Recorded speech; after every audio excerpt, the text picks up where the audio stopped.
Hi ഇത് നമ്മളൊരു vanilla കേക്കാണ് കേട്ടോ ചെയ്യുന്നത്. അപ്പോൾ സ്പഞ്ചൊക്കെ നമ്മൾ റെഡിയാക്കി വെച്ചിട്ടുണ്ട്. തലേ ദിവസം ചെയ്ത് വെച്ചിട്ടുള്ളൊരു സ്പഞ്ചാണ് കേട്ടോ. ഇത് 3 ലെയറായിട്ട് കട്ട് ചെയ്ത് കൊടുക്കുക. നല്ല സൂപ്പർ സോഫ്റ്റ് ആൻഡ് മോയിസ്റ്റ് ആയിട്ടുള്ളൊരു കേക്കാണ് കേട്ടോ. ഇത് നമ്മളിത് ഷുഗർ സിറപ്പായിട്ട് വെറ്റ് ചെയ്ത് കൊടുക്കുക കേട്ടോ. നമ്മളെല്ലാ വീഡിയോയിലും പറയുന്നത് പോലെ തന്നെ ഷുഗർ സിറപ്പായിട്ട് വെറ്റ് ചെയ്ത് കൊടുത്തു. അതിനുശേഷം നമ്മൾ ക്രീം അപ്ലൈ ചെയ്ത് കൊടുത്തു. അതുപോലെ ഇതിന് ഫില്ലിംഗ് ആയിട്ട് നമ്മൾ കുറച്ച് സ്ട്രോബെറി ക്രഷും കൂടി കൊടുക്കുന്നുണ്ട് കേട്ടോ. അപ്പോൾ നമ്മൾ ബേക്കറിയിൽ നിന്നൊക്കെ വാങ്ങിക്കുന്ന കേക്കിലൊന്നും വാനില സ്പഞ്ച് എന്ന് പറയുമ്പോൾ നോർമൽ ഒരു സ്പഞ്ചും അതുപോലെ കുറച്ച് ക്രീമും മാത്രമേ ഫില്ലിംഗ് ആയിട്ട് ഉണ്ടാവുള്ളൂ കേട്ടോ.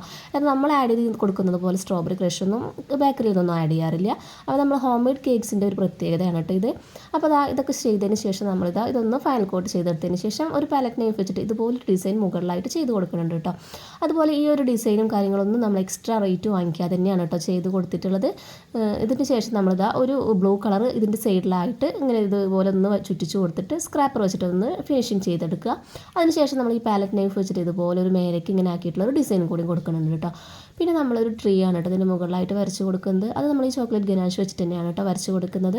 അപ്പോൾ നമുക്ക് വളരെ സിമ്പിളായിട്ട് വരച്ചെടുക്കാൻ പറ്റും. അപ്പോൾ 2-3 ചില്ലിങ് കമ്പൊക്കെ ആയിട്ട് നമ്മൾ ഈ ഒരു ട്രീ വരച്ചെടുത്തിട്ടുണ്ട്. അതിനുശേഷം നമുക്ക് ഈ ഒരു ബ്ലൂ കളർ ഉപയോഗിച്ചിട്ട് തന്നെ കുറച്ച് ഫ്ലവേഴ്സും കൂടി വരച്ച് കൊടുക്കുകയാണ് കേട്ടോ ചെയ്യുന്നത്. അപ്പോൾ ഇത് നമ്മൾ വരച്ച് കൊടുക്കുന്നത് ചെറിയ ഡോട്ട് ഇട്ടിട്ടുള്ള ഫ്ലവേഴ്സാണ് കേട്ടോ. ഒരു 2-3-4 ഡോട്ട് അങ്ങനെ ഇട്ട് കൊടുത്താൽ നമുക്കൊരു ഫ്ലവറായിട്ടത് വരച്ചെടുക്കാൻ പറ്റും. അപ്പോൾ കുറച്ചധികം ടൈം എടുക്കുന്ന ഒരു പരിപാടിയാണ് കേട്ടോ. പക്ഷേ കാണാൻ നല്ല അടിപൊളി ലുക്കാണ്.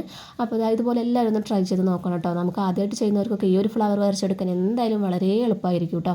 അപ്പോൾ നമ്മൾ ഈ കംപ്ലീറ്റ് ആയിട്ട് ഇതുപോലെ വരച്ചെടുക്കുന്നുണ്ട് കേട്ടോ. അപ്പോൾ കുറേ ടൈം എടുത്തു കേട്ടോ ഇതൊന്ന് കംപ്ലീറ്റ് ആയിട്ട് കിട്ടാനായിട്ട്. അപ്പോൾ നമ്മളിത് വരച്ചെടുത്തിട്ടുണ്ട്. അതിനുശേഷം നമ്മളിത് ഫാമിലി മീറ്റപ്പ് എന്നും കൂടി ഇതിൻ്റെ മുകളിലായിട്ട് എഴുതി കൊടുത്തിട്ടുണ്ട് കേട്ടോ. അപ്പോൾ എൻ്റെ ശബ്ദത്തിൽ ചെറിയൊരു വ്യത്യാസമുണ്ട്, ജലദോഷം ആയതുകൊണ്ടാണ്. അപ്പോൾ നമ്മുടെ കേക്കിൻ്റെ ഫൈനൽ ലുക്ക് ഇങ്ങനെയാണ് കേട്ടോ വന്നിട്ടുള്ളത്. അപ്പോൾ നമ്മുടെ ചാനൽ ആദ്യമായിട്ട് കാണുന്നവരുണ്ടെങ്കിൽ തീർച്ചയായിട്ടും ഒന്ന് സബ്സ്ക്രൈബ് ചെയ്തിട്ട് സപ്പോർട്ട് ചെയ്യുക. നെക്സ്റ്റ് വീഡിയോ ആയിട്ട് കാണാം. ബൈ.